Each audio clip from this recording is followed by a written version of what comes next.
जय श्री राधे। माता कौशल्या के विवाह के संबंध में एक लोक कथा आती है। कहते हैं कि जिस समय माता कौशल्या का विवाह राजा दशरथ से तय हुआ था, तो उस समय रावण को ये पता चला कि इनसे जो पुत्र होगा वो पुत्र मेरा काल होगा। तो रावण ने कौशल्या माता का अपहरण किया और एक घने जंगल में एक मंदिर के भीतर माँ को कैद कर दिया। फिर जिस दिन विवाह होना था उस दिन राजा दशरथ अयोध्या से बारात लेकर के कौशलपुरी आए। अब दुल्हन के स्थान पर किसको बैठाया जाए, तो माता पिता बड़े चिंतित थे। तो उन्होंने क्या किया, अपनी छोटी बेटी सुमित्रा को कौशल्या माँ के स्थान पर बैठाया और आनंद से विवाह संपन्न हो गया। किसी को इस बात का पता नहीं चला।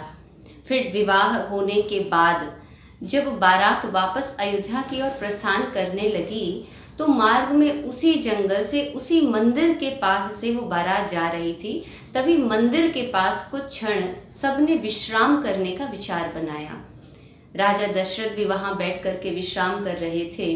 तभी उनके कानों में मंदिर के भीतर से किसी के रुदन की, किसी के रोने की आवाज आई।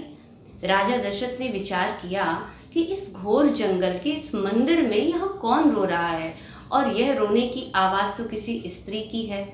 राजा दशरथ ने ताला तुड़वाया मंदिर का और देखा कि भीतर माता कौशल्या थी।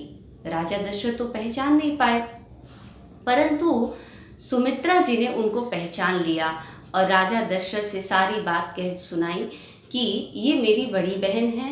पहले आपका विवाह इन्हीं के साथ तय हुआ था, परंतु न जाने किसने इनका अपहरण कर लिया और अब विवाह के बाद अब ये हमें पुनः मिली हैं, तो इनके लिए आपकी क्या आज्ञा है। तब राजा दशरथ ने कहा, चूँकि मेरा विवाह पहले कौशल्या से तय हुआ था, इसलिए मेरी बड़ी पत्नी के रूप में हमेशा कौशल्या ही रहेंगी और सुमित्रा जी इनके बाद आप मेरी पत्नी के रूप में रहेंगी। तो इस प्रकार लोक कथा में कौशल्या माता के विवाह की, सुमित्रा माता के विवाह की ये बड़ी पावन कथा आती है। जय श्री राधे।